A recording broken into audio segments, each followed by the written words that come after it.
Ahead, it's a rainy night in the middle of the countryside, and a young man known as El Chino is being chased by a mysterious person that keeps demanding information. This person catches up with him and starts beating him up, but El Chino insists he doesn't know anything before he's knocked out. When he wakes up minutes later, the mysterious person is throwing him into a pit and burying him alive. Sometime later, in the city, police officer Martin says goodbye to his family before going to work. He's recently been transferred to another precinct, and this is his first day on the new job. As soon as he arrives, though, they give him a very important task: prisoner transfer with fellow officer Montesinos. The trip will be done at night, and they'll have to cross the countryside to make a shorter time and not suffer the freezing cold more than necessary. The reason why this is done so late is for discretion and safety. This is also why the cops aren't allowed to keep their phones. And the prisoners aren't told about the transfer until a few hours before they're picked up. When Martin and Montesinos arrive at the prison, they're informed they'll be relocating 6 prisoners. Most of them are guilty of small crimes, but Romanian criminal Me is part of an international trafficking network, and Pardo is a former politician. The other 4 are Golem, Rai, Nano, and lastly Ramos, who has a special lockpick hidden in his cell and intends to bring it with him. All 6 prisoners are taken to a room where Montesinos inspects their bodies to be sure they aren't hiding anything, and Martin takes anything they may have on them, like jewelry or books, and puts them in their bags with the rest of their stuff. During the inspection, Nano has the nerve to insult Montesinos, which makes him angry and aggressive. The cop intends to punish Nano for his transgression, but Martin quickly stops him before things escalate. Afterward, the prisoners are taken to the armored truck, which has a cell for each of them. Most of them have their handcuffs removed, except for me and Ramos, whom Montesinos is very wary of. Before leaving, Montesinos also has a talk with Martin, asking him to be less of a stickler for the rules, but Martin refuses because rules are the only way to maintain order. For the duration of the trip, Martin will be the one driving the truck, while Montesinos travels in the back with the prisoners. There's a camera in that area that tells Martin what's going on back there, and of course, both officers have their walkie-talkies. Ahead of them, a police car with 2 more officers escorts the truck. Near the woods area, the mysterious person knows the cops are coming, so he puts a spike strip in the middle of the road to stop them.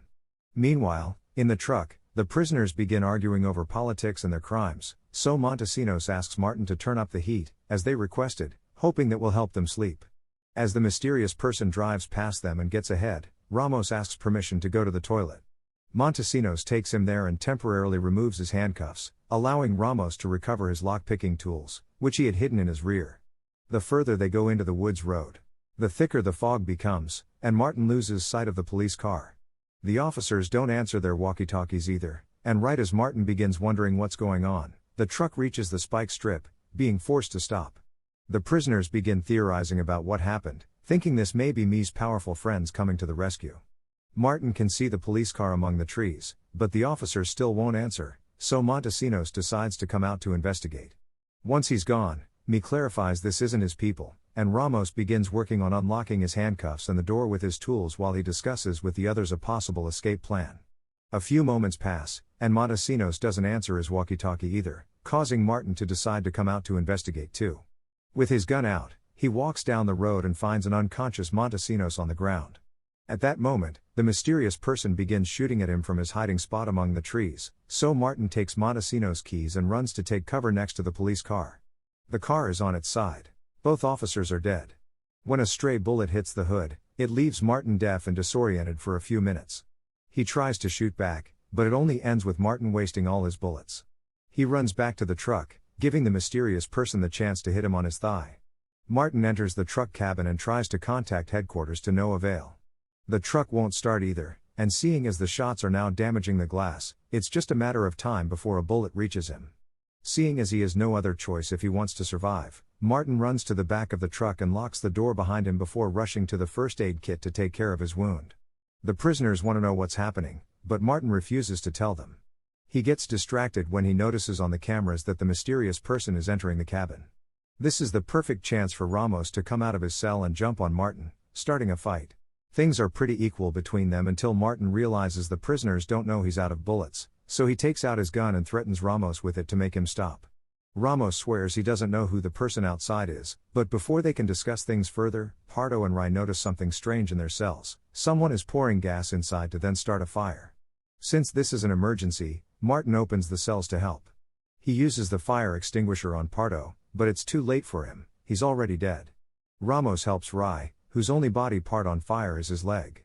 Once they put it out together, they free the rest of the prisoners, and the group approaches Martin, who is only managing to keep them back thanks to his gun. The tense moment is interrupted when Martin's walkie-talkie comes to life with the mysterious person's voice explaining a few things. He says the only key that will open the back door of the truck is in Martin's possession, and that he only wants them to open the door, not caring about what they'll do afterward. Before hanging up, he also mentions Martin is out of bullets. Martin tries to tell the prisoners that they can't trust this guy, but it's pointless. The group jumps on him to try to take the key. As he defends himself, Martin drops the key on the floor and runs toward the other end of the truck to keep the prisoners' attention on him. However, Mi and Nano see the keys fall, and Mi gets to them first, causing Nano to pick up the fire extinguisher and beat him to death with it. After stealing the keys from him, the rest of the group comes to calm him down and ask for the keys. Their argument is interrupted when the walkie-talkie comes to life again. The mysterious guy knows Nano by name and reveals he only wants him, so the others can leave if they turn Nano to him. Before hanging up this time, he also tells them not to believe Nano because he's a liar. Nano proceeds to explain the voice is Miguel, a former corrupt cop that is accusing him of something he didn't do. The other prisoners don't care, though, they just want to escape. When Miguel speaks again through the walkie-talkie, it's to mention he's killed Alino and that Nano's friend is dead. Seeing as the others want to turn him in, Nano goes crazy, and another fight begins, which ends with Nano swallowing the key so nobody can take him to Miguel. While Martin is knocked out by the prisoners, Miguel changes the tires of the truck before going back to his car to have a warm drink and pick up some tools. Back in the truck, Martin wakes up to discover he's been locked up with Nano by using a handcuff on the door. The two dead bodies are being put inside their cells, and Miguel has used his tools to shut down the heater and the lights, so they're left with only the emergency bulb and a freezing chill. As the prisoners open the storage compartment to get their bags back, Miguel hotwires the truck and begins driving away. He also opens communications again through the walkie-talkie, so Ramos tries to negotiate, explaining what happened to the key. However, Miguel forbids them to kill and open Nano to recover the key because he needs him alive, so the prisoners will have to find some other way to escape. Tired of this, Nano tears off the security camera's wires, then swears to Martin that he didn't do anything, he's just scared. He also starts crying as he explains Alino was like a brother to him. Ramos finds some tools inside a drawer and thinks maybe they could use them to escape, so Rai accepts to enter the narrow storage compartment to see what he can find. Back on the road, Montesinos is waking up. He's been shot in the leg and stomach, so he's bled a lot, but he's still alive. As he investigates the area and finds the dead officers, he uses his walkie-talkie to try to contact headquarters and ask for help.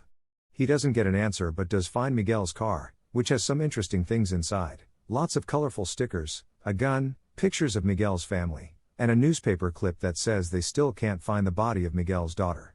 In the truck, Rai uses the tools to try to open a lid in the storage compartment while Ramos teases Martin for his bad memory. It turns out they've seen each other before because Ramos was the one who sang at Martin's wedding. Suddenly, the truck begins going faster. It's because of Montesinos, who has shown up in Miguel's car and is trying to shoot him. Miguel tries to push the car off the road with the truck, so Montesinos speeds up to drive ahead of him, intending to get him to stop. However, Miguel responds by going even faster and hitting him from behind, making the car hit a tree.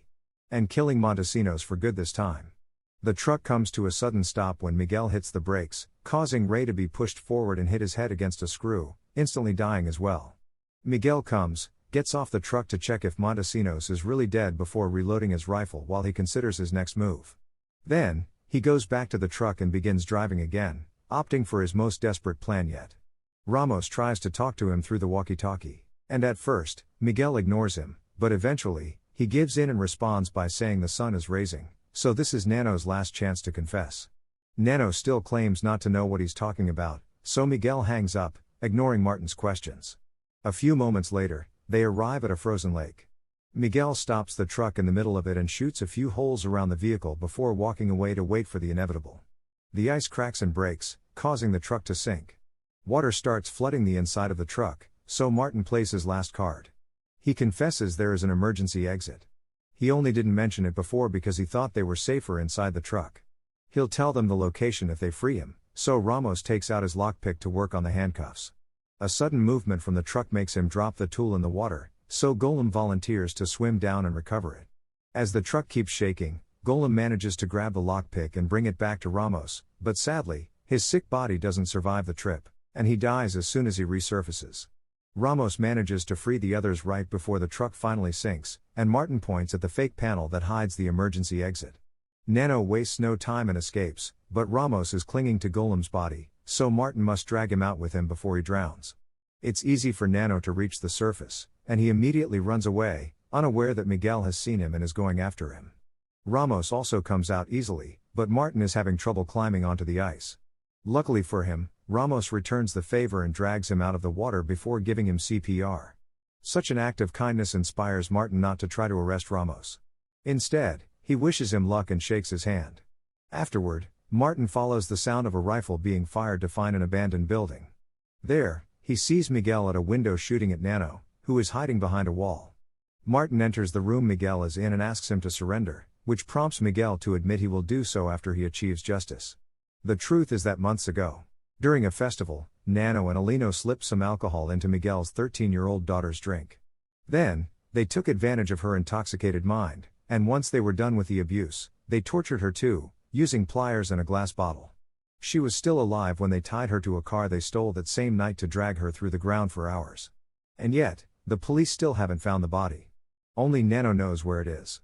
The investigation was pointless too because there wasn't enough proof to send the boys to jail, which has taught Miguel that the legal system doesn't work. The reason why he knows all the details is that Alino confessed everything before Miguel killed him. Now, he only wants to know where the body is so he can take it to his hometown and give it a proper burial. Nano notices Miguel is distracted, so he tries to run away, causing Miguel to shoot and hit him on the leg. The rifle quickly runs out of bullets, though, so while Miguel reloads, Martin takes the chance to jump on him to try to stop him. Both men begin beating each other up, and Martin uses a glass shard he finds on the floor to stab Miguel's hand, giving him an opening to pick up the rifle.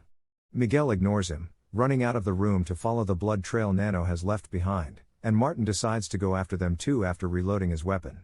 When Martin finds them, Miguel is trying to beat the information out of Nano, so Martin fires a warning shot. Miguel gets distracted, giving Nano the opportunity to push him off. Now, neither of them can move because they're on the other end of Martin's rifle. Suddenly, a helicopter appears above them. It's the police looking for them. Thinking he's safe now, Nano begins insulting and making fun of Miguel, saying he'll never tell him the location of the body. Seeing Nano's true colors makes something snap in Miguel, who shoots Nano on the foot and then his hand until he finally confesses where he hid the dead girl. As Miguel begins crying, more police officers show up, and Martin surrenders. Many days later, a retired Martin stops by the police station to retrieve his belongings from his locker and sees another officer replace Montesinos' name with a new recruit. Then, Martin leaves the precinct, lost in thought about the workings of the system. The movie ends.